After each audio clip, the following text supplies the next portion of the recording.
We're off to a good start. So my name is Mark Lippert. I am the moderator of this panel. I'm actually sitting in for Kathy Moon, the great professor and Brookings fellow, who, by the way, if you haven't read her piece, came out about a year and a half ago on South Korean demographics. It is a fantastic read, so I invite people to do it, and we'll be thinking good thoughts of Kathy during this panel, and I will try not to screw it up. So let's get into this. This is obviously a critically important topic. It is probably the #1 foreign policy challenge facing the Trump administration, that and ISIS being sort of 1 and 2. And it really is the capturing headlines, not just here in the United States, but in Asia, Europe, virtually everywhere you go. The North Korea issue is front and center, and for a good reason. It's an extremely dangerous situation. It's a volatile situation. So let me introduce our panelists who will help shed some insight onto this incredibly important foreign policy challenge. First we have Matt Spence. Matt had, and I won't spend a lot of time on everybody's bios, just look through the program, but Matt spent some time in the White House as a senior advisor to then National Security Tom Donilon, and then a very senior position at the Pentagon, where he worked in the Office of Secretary of Defense as a Deputy Assistant Secretary, advising multiple Secretaries of Defense along the way. He's now a fellow at the William J. Perry Fellow at the Hoover Institute as well. So Matt, welcome. Next, we have Shea Cotton, a non-proliferation specialist. He's at Middlebury. Shea is really our go-to guy on this panel on all things non-proliferation, missile, nuclear, so he is really going to be playing an important role in this debate. And don't let his young looks fool you. He's wise beyond his years and looks. We have Professor Xinbo Wu from Fudan University. He runs the very famous American Center there. He's an expert on both the United States and regional security issues in Asia, and we are lucky to have such a leading analyst here from all the way from Fudan University. Welcome, Professor. And last but not least, we have Philip Yu, who, if you read through his bio, it is an illustrious career. He's now the COO of Ploughshares, an NGO in Washington, does fantastic work. But prior to that, he worked actually in Silicon Valley in private equity. But most central to this panel, he's probably the only one on the panel who's been to North Korea. I don't know, Professor, maybe you have, but he was part of the negotiations during the Clinton administration, served as an advisor to Wendy Sherman, served as advisor to other senior officials, but has a long track record with North Korea. So we welcome his expertise on the current issues, but also his historical take as well. So with that said, let me get right into it, gentlemen, and just start with Matt. Matt, in your previous role, you were essentially the chief of staff to then National Security Advisor Tom Donilon. And if you were in that role today, and Tom Donilon called you into the office looking over the memo that came up from the senior director from Asia, and asked you what you thought of the current situation, your appraisal, what is North Korea doing? What are the Chinese doing? Can you just, in a few minutes, give kind of the overview brief that you would give to the National Security Advisor in your former role? Sure. Thank you, Mark. And as you know, we spent hundreds of hours together, I feel, in the windowless White House situation with these questions. In some sense, what's happening right now actually takes me back to, I think, a place where we sat next to each other over Memorial Day 2009. When the North Koreans launched or attempted to launch a missile, which created the first major time to look back and think about what was happening in North Korea and how should the United States address it. And the reason why I raised this historical time, if you think about what's happening now, the overall framework of what is happening, or the general situation report, has very similar things that has been happening, frankly, since 1994 and largely beyond. And there are three large dynamics that I would raise right now. I think first is the motivation of the North Koreans. I think as we've seen at the beginning of different presidencies, the North Koreans have shown, or attempting to show, what they're doing with missile tests as well as nuclear tests as a test of resolve to the next American president, in a sense to force an early decision about what might happen there. So it's a particularly provocative time with respect to what North Korea is doing. The second piece is how we look at what's going on with the various forms of allies. This is a time that's actually much more difficult than what we've faced in the past. For at the time when China is looking to continue to have what North Korea is looking at with various diplomatic roles, The Asian project, the Asian security alliances, are very, very difficult right now with respect to the Americans' role in this. Already there were large problems with what's happening with this President Trump has come in with the various amounts of uncertainty now. But the key question is there actually a meaningful way to change and bring about greater coordination and leverage to isolate North Korea and have some type of multilateral discussion with what's going on in a more meaningful way that's been attempted in the past? And then the third main element that I think is critical right now is that military operations and military action, of course, hangs in the balance and is largely around the situation. Secretary Mattis, the Secretary of Defense, has referred to us. The United States has 28,500 service members in the region, in the peninsula, a large amount of military hardware. The problem continues now that has largely remained is the cost of military action, both from the amount of conventional weapons or chemical and biological weapons, in addition to the nuclear weapons of the peninsula, given the well over 100,000 Americans on the peninsula, and given the huge amount of cost and danger that would have for the use of anything, largely limits the options. So I think, Mark, to end the briefing in a horrible way, which you don't want to open more cans of worms, and you go is, what I walk away with when we look at the situation right now is sort of a paradoxical idea that's very different from how we usually look at policy. Often when we face a very difficult matter in policy, you look back in history and say, only if we had done this or that, you can take things in a different direction. I would offer that North Korea is different. That, as a friend of mine put it to me, if we had a time machine and can go back at any point of the last 20 years, it is unclear what policy changes would have taken us in a different direction. And that's a very scary thing to note as we think about, even though the problem is getting worse, it's difficult for me to suggest what actually is a key point that we could have really done something different, where the cost and benefits calculations or the types of pressure we could have exerted either multilaterally or directly over North Korea would have fundamentally raised the situation. So in one sense, we're sort of back to the future again with what we've seen before in an even more difficult situation than we've had in the past. Okay, Matt, thanks for the great laydown. Philip, I think you're about to jump out of your chair about the agreed framework. We'll get to you in a second. But let me, Matt, you touched on allies, you touched on North Korea, you alluded to a little bit on China, but let's throw it over to the professor to get his views and lay down from where things stand in China vis-a-vis North Korea, if you might add some insights there. Well, I think it takes some time to understand the complex situation in North Korea with regard to the nuclear program.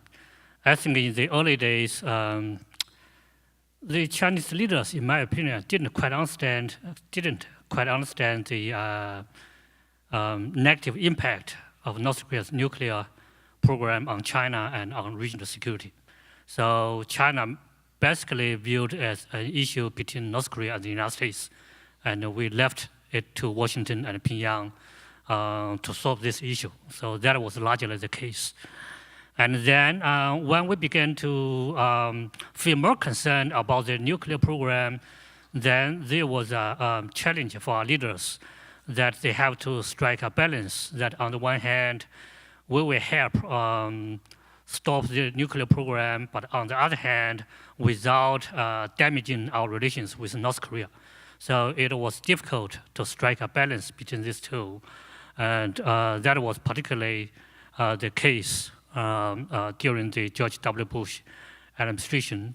And until very recently, when our leaders realized that the ongoing nuclear program and missile program in North Korea will have a major destabilizing impact on regional security as well on China's security interests.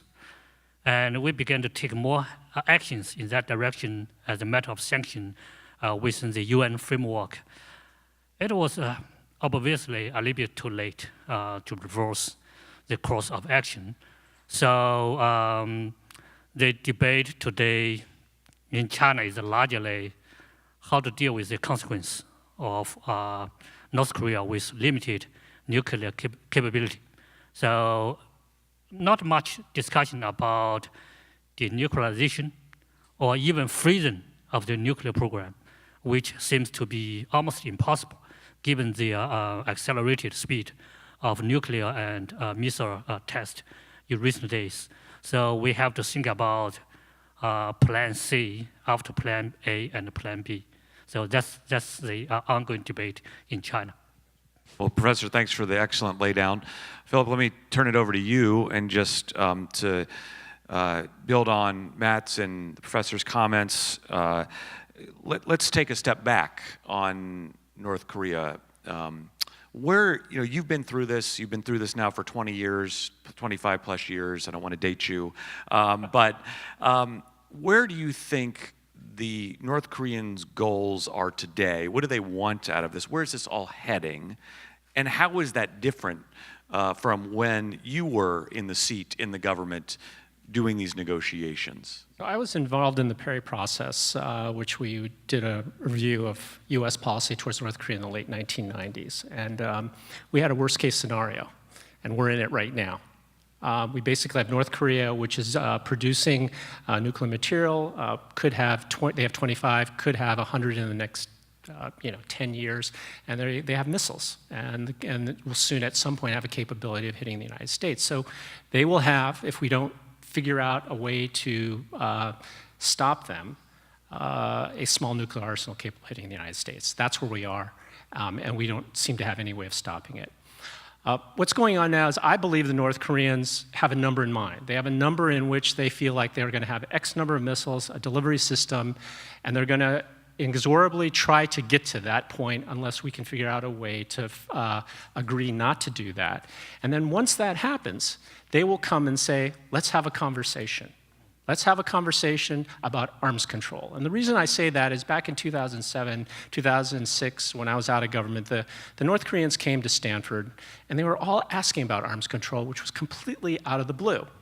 And it seemed to me what made the difference was that when you talk about arms control, it's what equals do to equal, right? The Soviet Union and Russia talks to the United States, arms control.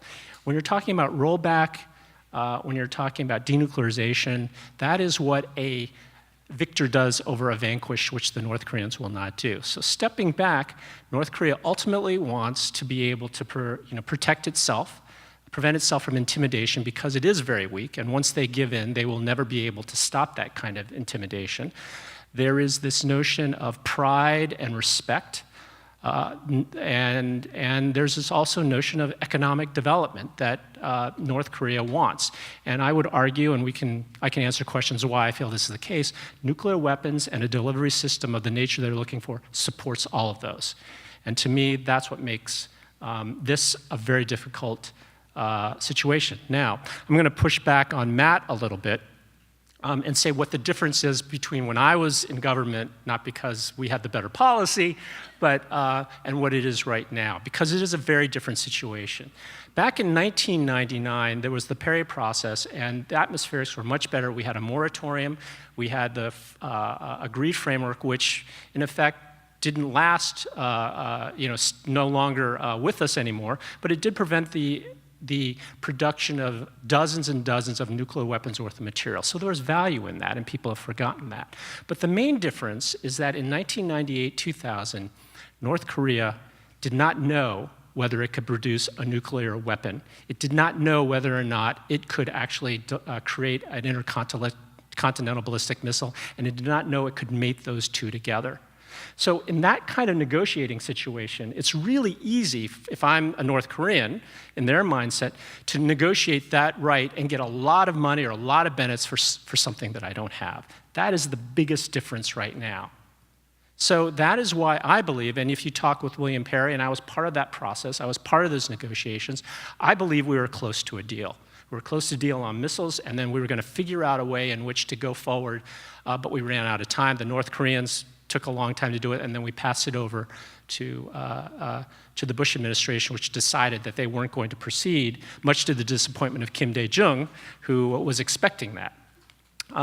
So that's the main difference now. And once the bureaucracies, now this is where all of us in government have sort of figured this out, is that once the bureaucracies get a hold of something, once you have something, and you've put so much resources and blood and sweat, literally, and tears into this, once you have it, it's really hard to give up.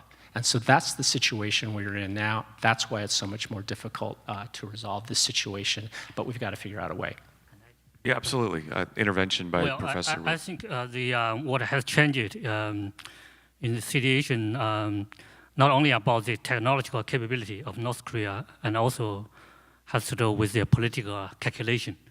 I think the turning point for North Korea to be determined to pursue their nuclear capability could be in the early George W. Bush administration, when they began to change the approach adopted by the Clinton administration and labeled North Korea as part of the axis of evil and advocating for regime change, and then Iraq War, Saddam, and all the way down to what happened with Gaddafi in Libya.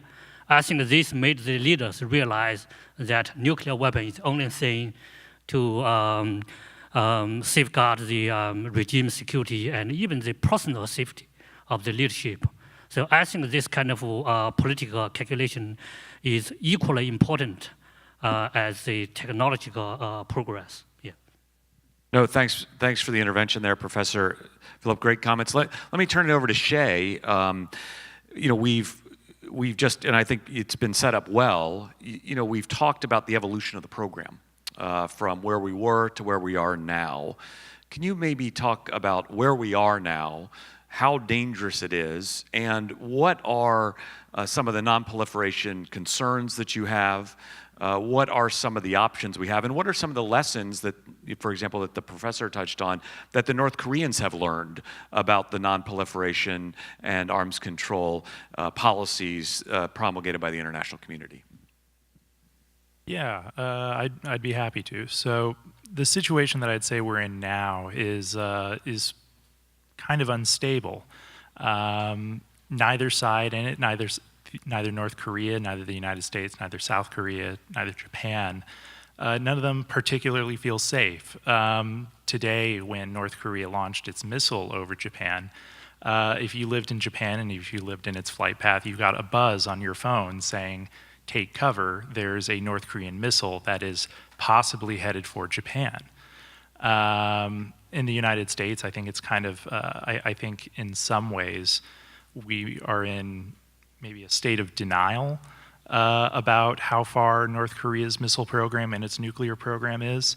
It seems like almost every time someone in Washington or some politician in Washington starts talking about options with North Korea and maybe mentions military options, they seem to do so under the assumption that North Korea doesn't have an ICBM and doesn't have a nuclear weapon that they can fit on that ICBM and hit targets as far into the United States as Chicago. So I think for starters, there kind of needs to be this not acknowledgement of North Korea as a legitimate nuclear weapon state, but I would say at least an acceptance of the scope of this problem. And until we do that, I think it's going to be a little bit hard for Washington to start, I would say, kind of coming up with real policy options for containing North Korea. So on the subject of policy options, as I said, I would say the military option is off the table. Even before North Korea had a nuclear-capable ICBM, they still had nuclear-capable medium-range ballistic missiles, and those are capable of hitting, pretty much all of South Korea and most of Japan. And there's quite a few people who live within that area. So a military option is just, the costs would just be absolutely enormous. So really, the options that I would say you have are kind of to try and contain North Korea, to try and deter North Korea. And we've been pretty successful at that. Every day that there's not some outbreak of conflict is a demonstration that the North Korean regime can be deterred. We can also sort of try to reduce tensions, and that's what I think the most promising thing, or the best avenue is to try and reduce tensions between all sides here.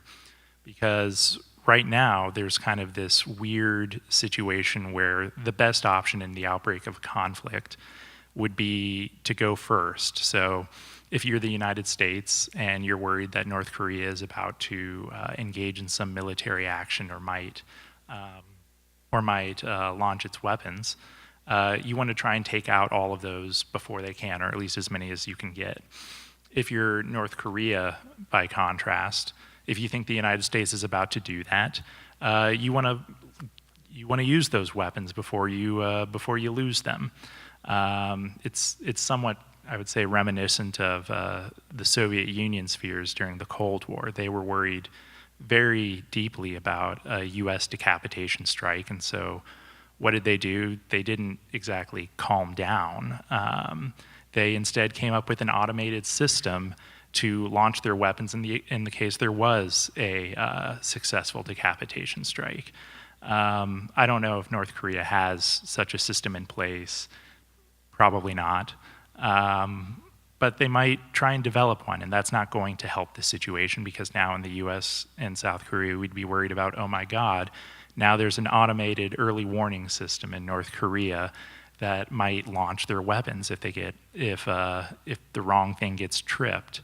We know how to kind of de-escalate situations, and it basically kind of starts with reducing the level of fear that all sides have. And right now, I would say we're not exactly doing that. Okay, no, so you brought us to the next topic, which, in short order, we've kind of marched through a little bit of the history. We've talked about the current situation, and I think we're ripe for the policy options that you led us to discuss. And one thing that you threw out there was reduce tensions, and I hear that a lot from Chinese friends who have their own sort of proposal out there. Peace talks, freeze for a freeze, talk in parallel. So that's one kind of thing that one option that the Chinese have thrown out there. On the other hand, you see the Trump administration running what I would suggest is similar to what was going on at the end of the Obama administration, which is a pressure strategy, door open to negotiations, and try to effectuate a change in Kim Jong Un's calculation, among some other options. And then also in that mix, you have a growing, at least it seems like a growing debate in South Korea about reintroduction of tactical nuclear weapons. You have the revised missile guidelines being revised again. Where are we in terms of policy options? And why don't I go, Philip, then back to Matt? Policy options. Well, we know that I think what needs to be done, there are two things that I think this current administration is doing, which is very good, which makes sense, is enhanced deterrence. You got to make sure that's that there's no question of what we will do in case there is some kind of attack. That helps our alliance with both Japan and Korea. I also think that putting increased pressure on North Korea makes sense, but what's going on here is that, as everyone says, there's not enough pressure, and it's because we have the situation where the United States and China are not coordinated. In fact, China is playing a good cop role, the United States is playing a bad cop role, with Japan and South Korea on the other, with them as well. And in those cases, good cop, bad cop would work if it is coordinated. Now, the problem is that for us to go forward and for this to work is that China has to be willing to use harsher sticks, which it says it's willing to, but it's all in the implementation. But the United States has to be willing to use much sweeter carrots. And it has to provide and tell the Chinese, we're not worried about regime change. We don't want that. Because ultimately, there is a larger game being played here, and it's between the United States. There's a negotiation going on between China and the United States. China's not sure about U.S. intentions in the region. And so for them, China, the status quo makes a lot of sense. They do not want a collapse of North Korea, not necessarily because of refugees as part of it, but they want to know what the disposition of U.S. troops are. And so therefore, until China and the United States can have some kind of conversation at a strategic level about where that goes, it's going to be very difficult for the strategic mistrust that exists between China and the United States for them to cooperate in the way that it needs to be done. And so this is the dilemma right now. And so China wants the United States to offer certain things, recognition, and to give more benefits. And so this is the conundrum we're at right now. And Philip, just to follow up with one quick question. So what I hear you saying is that, and maybe take it one step further, is this is obviously a huge foreign policy issue that has now Beijing and Washington's attention, and one could hope that this is a window to try to resolve some of those issues of strategic mistrust and then try to move the ball forward on North Korea. This is a huge opportunity for the United States and China to work together. It's just that for a variety of reasons, they are not walking through that door. And that's unfortunate because everyone is suffering as a result of that. Okay, Matt, over to you for your take on the policy options. I think you gave us sort of a dire forecast of where you were headed earlier, but one, interested to see your take on the military options, having been a Pentagon official, and two, how would you be coordinating all of this if you were doing your old job back at the National Security Council? What issues would you be working through, and what policy options would you be recommending to the National Security Advisor? Right, so I think that's I think the biggest headline is there are no good options here. And that, unfortunately, is the case to most of the national security issues. The very fact that a national security issue will come to the president's desk is it's so difficult it can't be resolved elsewhere. And in some sense, the situation is actually as difficult as it would be for President Trump as it would for a President Hillary Clinton. I mean, it is incredibly hard. So you face this basket of very tough issues. That said, I think I'd walk through three main options which are difficult that you have now. The first, of course, is to continue to use economic pressure.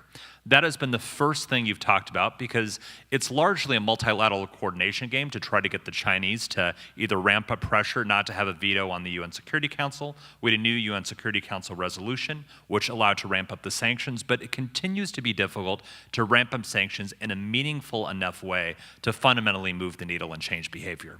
The second piece, of course, what Philip had talked about too, is the diplomatic piece. To have pressure plus discussions, so you create a pressure framework to create a motivation to come to the table, but you allow a way out. And the way out is something that we want it to happen. Now, that policy option is more difficult now, I think, even when you were negotiating this, because in addition to North Korea being further in their nuclear program and their missile program, the lessons from around the world are if you give up your nuclear weapons, you are likely not still in power, or you are threatened.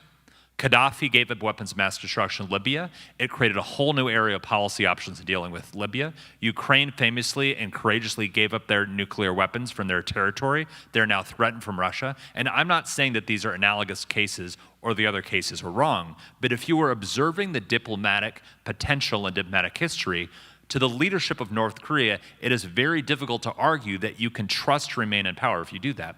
But I think the third option, what you mentioned, Mark, from the Pentagon perspective, in a sense the most difficult is any form of negotiations are not credible and there's a credible threat of force to say if you do not do this at table, or what else.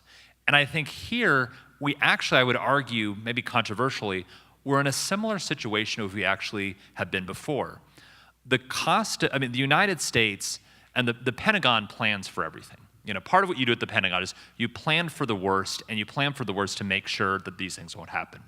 So the Pentagon has what we call break glass plans for major areas of conflict around the world. The problem isn't actually using these plans. Given the enormous deterrent threat that North Korea has, not even their nuclear, their conventional threat, given the DMZ, their ability to threaten allies in the region, which could create fractures in the alliance. And then when you add on to the missile threat and the nuclear threat, the costs have been largely unacceptable to actually credibly use and think about. So while it's not credible perhaps for North Korea to actually launch a missile or a nuclear tipped missile, given what the United States would do, the cost of a preventative strike still remains significantly high, that if you're sitting in the Situation Room and you're coordinating with the US government and you're turning to the State Department to try to have a credible plan for negotiations, you're turning to the United Nations ambassador and the Secretary of Treasury to try to intensify sanctions and do more, ultimately, it's not the question of the efficacy of the military option, it's the large cost that you still have. And the difficulty is, even as North Korea has become more credible and had more missiles and more nuclear weapons, the cost of military action for the United States has remained unacceptably high. And while that remains, that makes it very difficult to credibly pursue a diplomatic strategy, which means it's hard to do this right now. So the fundamental policy question facing the Trump administration, I argue, is similar to what would face a Hillary Clinton administration, is at what point do those two lines cross?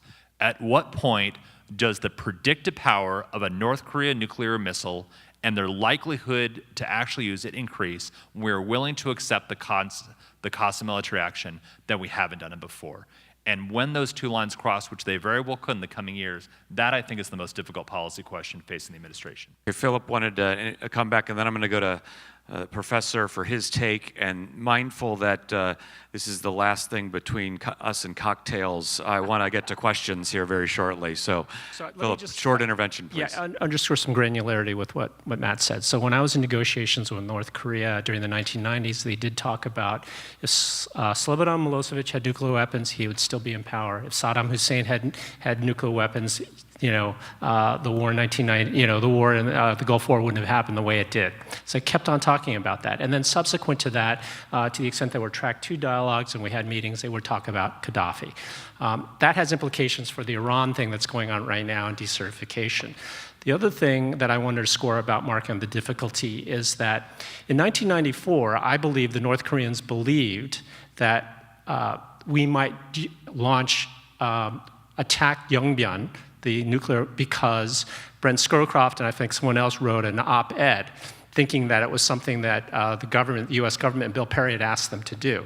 Bill Perry talks about this in his memoir. There was credibility there. Since then, the red lines that we have created have been crossed and crossed and crossed again. So we have no credibility. And then you add to the tweets that we've had here, magnifies that. And so the danger here is a miscalculation. And there's a lot of room for that. And I don't think it's quite yet at this stage, but it's getting bigger. Professor, you get the last word before we open it up to questions. Any responses, any take on policy options, any views from China? I think the big puzzle is still how to read the mind of North Korean leaders after they get the nuclear capability. Whether they will become more provocative and more irrational, or they will become more rational and restrained because they feel more secure. So I think which way they will choose largely, determines the outside reaction to North Korea with nuclear capability. I have to take one moderator's prerogative and just ask one follow-up question. Do you anticipate any major shift in Chinese policy towards North Korea after the Party Congress? I think the policy has already shifted over the last several years after President Xi came into office. And the recent nuclear test by North Korea just accelerated this shift already. So I think the most serious thing for me is whether we can build a consensus internally about the approach to North Korea. And I believe now we are very much close to reach a consensus about the policy. That is, maybe we will put dealing with nuclear North Korea as the #1 priority while leaving preserving the bilateral relationship as a secondary goal. So that's a major shift. I see, and you feel that there's a possibility of consensus to reprioritize those two. In other words, you've seen the Chinese and they've sort of flirted with those two over time. Which one is #1, which one is #2, kind of co-equal. And you're saying that after the Party Congress, there could be a consensus reached that could accelerate Chinese thinking on this. No, my argument is that this already happened. Given the recent nuclear test. I mean, North Already Korea happened, helped China, build the internal consensus on this issue. I got you. I see what you're saying. Okay. So in other words, no Party Congress necessary. North Korea has already forced the decision for you. Okay, let's open it up for questions. We've got about 15 to 20 minutes left, and I did want to leave a lot of time for questions because this is a very topical issue. So I guess why don't we go, I'm trying to find some, why don't we go, I'm going to go over there first because we got a lot in the middle. We'll come back to those. Why don't we take 3 at a time, and that way I think we'll get through more questions, and I'll throw them to people. Thank you so much for your wonderful insights. Philip, I agree with your insights in the sense that I don't think North Korea. Well, could you introduce yourself and who you are? Yeah. Tianai Zhou, one of the speakers, Smart Health Ventures, number of various business interests in China and the U.S. I don't think North Korea will stop until they can prove the aspects of the ICBMs can reach the United States. From the effects, and I'd love to hear the panel's opinions on the effects of the overall aspect of U.S. control, both militarily and economically. The minute you can go tit for tat from North Korea's standpoint, you lose the power of the overprotector for Japan and South Korea. And in theory, you lose a lot of the economic stance that you may have over these countries. How does that influence those positions, both from a China standpoint as well as the U.S.? Okay, let's take 2 more. I'll go right in the front row there. Good afternoon. Let's see. Obviously, one of the acts of randomness here is that North Korea actually launches a missile and it doesn't go where they think it's going to go. They've done a lot of flying over, flying by, getting close by. That could have happened early this morning, and they could have actually hit Japan. Perhaps Shea or Matthew, you would like to discuss what you think the immediate response would be.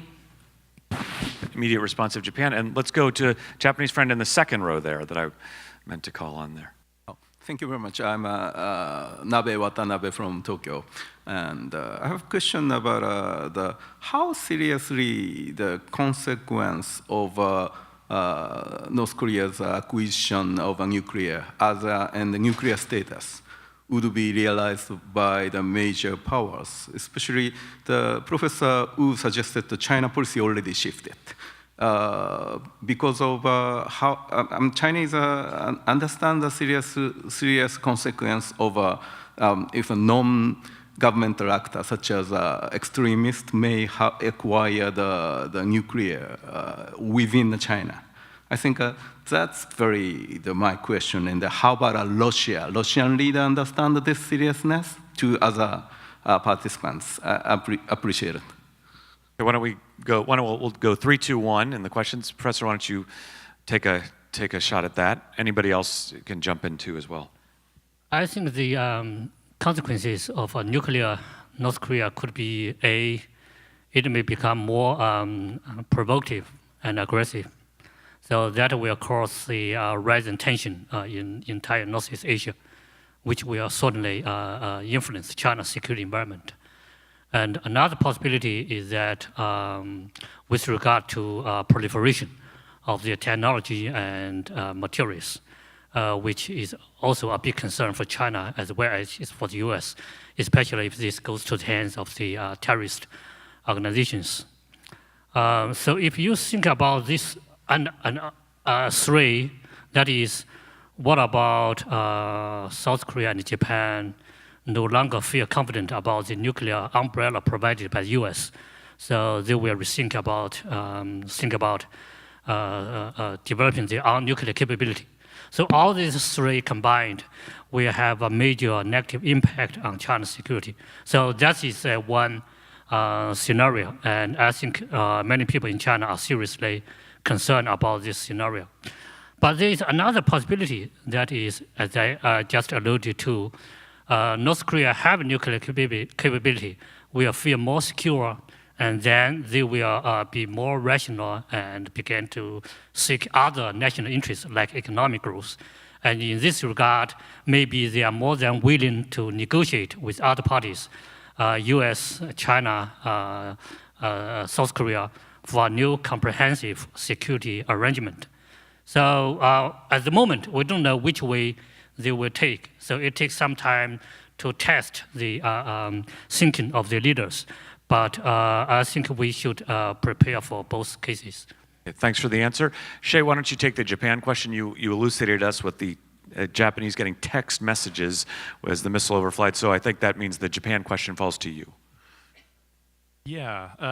So the question was, North Korea is overflying its missiles over Japan and something Accidental yeah. kind of mishap. And yeah, so it's not an unreal concern. The missile that we believe North Korea launched over Japan today is the Hwasong-12. The first 3 tests of that missile were catastrophic failures for North Korea. They launched them out of North Korea, and they either blew up on launch, or one of them blew up shortly after launch while it was in the air. And we don't know this for sure, but reportedly some of the parts of the missile came down and did cause damage. We don't know how much, but that did happen. And so now they're at test number 6, I think, of this missile. 3 failures. The last 3 have gone okay. The last 2 that flew over Japan went okay. So it's not exactly, unthinkable that something might go wrong with that. What Japan would do would probably depend on exactly what went wrong and how so. So if it goes wrong and it just kind of smashes into the Japanese coastline but doesn't injure anyone, doesn't damage any property, Japan would be really scared. It's possible that as it's coming down, the missile defense systems that we have in Japan might presumably take a shot at it. If they would be able to hit it, we don't know. The systems that we have in Japan that are supposed to protect Japan are untested in any sort of combat conditions, and this would kind of be something of a combat condition. If it landed in Japan and it hit someone or hurt some people or something like that, well, I'm not really sure what would happen there. North Korea is pretty good at kind of doing these very sort of measured provocations. And a few years ago, they bet that they could sink a South Korean ship and kill all the sailors on it, and that nothing would happen to them. And they were right. They did just that. They sunk a South Korean ship. And was there a military retaliation? No, there was not.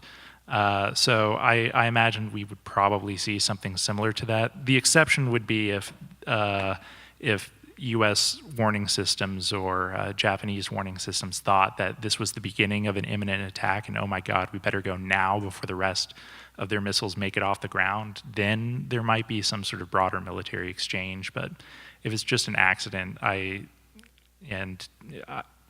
suspect not.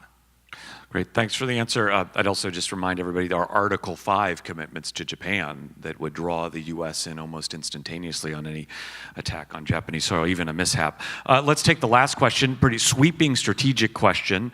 Impact overall on the region, influence, all of that. I guess I'm gonna throw it over to Matt for that, the answer there. Yeah, I mean, it's enormously, it's enormously hard.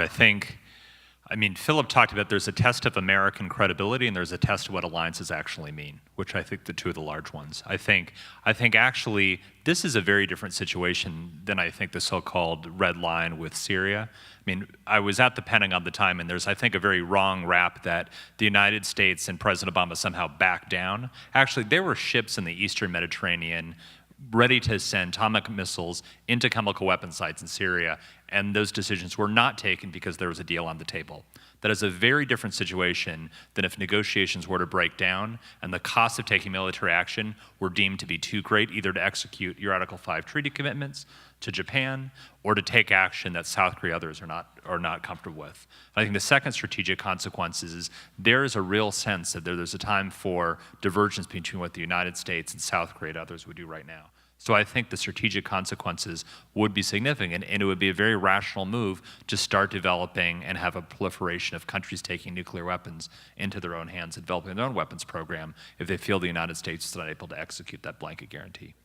Patricia Kim, Council on Foreign Relations. My question is for Professor Wu. Do you think there is some grand bargain that can be struck between the United States, China, and South Korea on the future of the Korean Peninsula that would convince Chinese leaders to go along with using more of its economic leverage? Okay, great question. Let's take another. We got 2 in the middle. Why don't we, gentlemen in the 3rd and 4th row, looks like. That's as far as I can see. Good evening, Dan Eberhardt. I have one statement and one question. I just want to say that so I guess Ukraine made a deal to give up their nuclear weapons in exchange for Britain and the U.S. agreed to defend their territorial integrity, which they didn't do when Russia attacked Ukraine. So I think that could be another example that feeds North Korea's sense, like you guys mentioned about Libya and the other countries.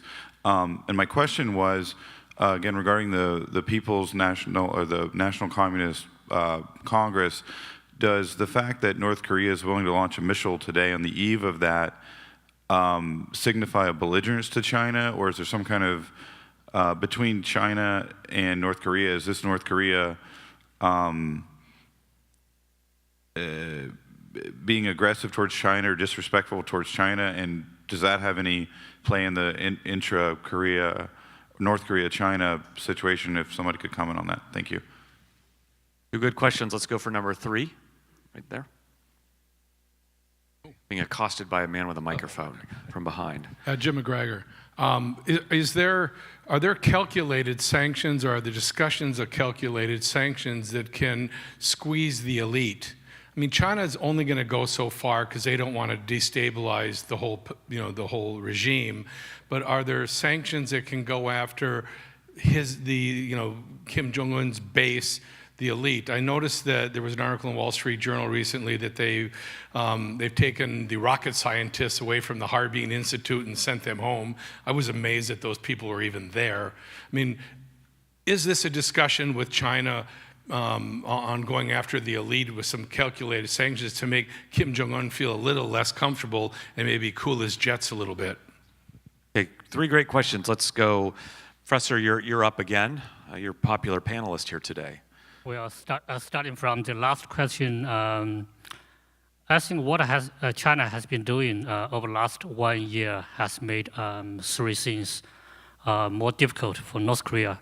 One is for them to get money from the outside by cutting off the source of channel of transactions with the outside banks. And 2, my understanding is that the North Korean students studying in China have been forbidden from pursuing measures that are related to nuclear and missile capabilities. Third is that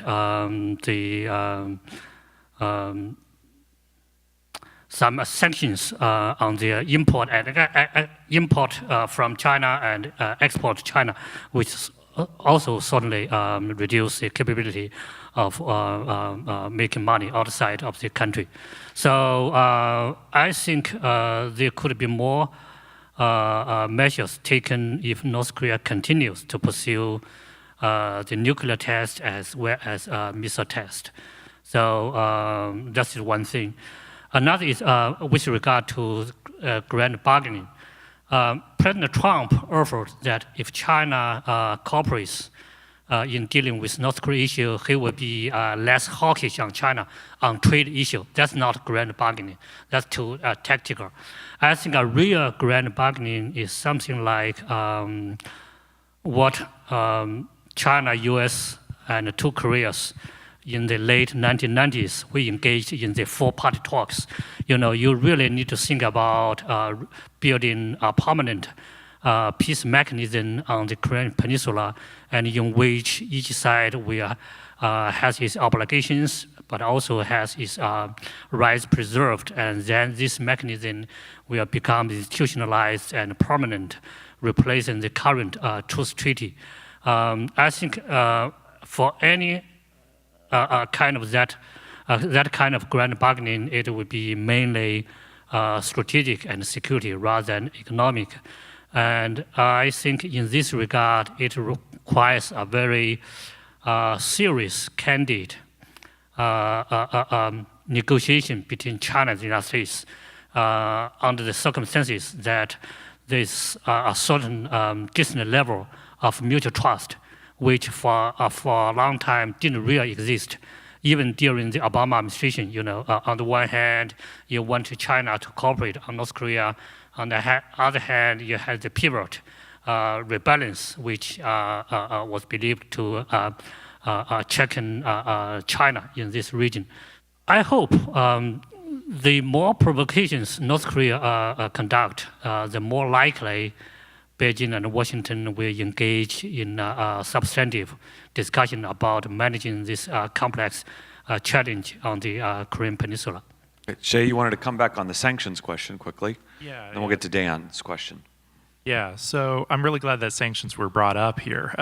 So there's the way that sanctions have been done on North Korea, that's somewhat evolved over time. So first we would kind of sanction them to try and prevent them from getting a certain technology. So if we were worried that they were after this widget that could help them make, this missile or nuclear technology, we would try and sanction those institutes after that stuff and perhaps entities that could get them that stuff and basically try and stop that. A lot of that kind of changed during and after the Iran nuclear deal.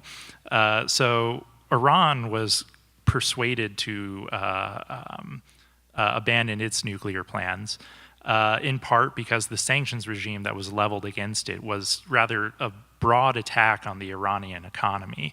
If you wanted to move money around and you were Iranian, it was really hard to do that internationally just because of the sanctions that were put against them.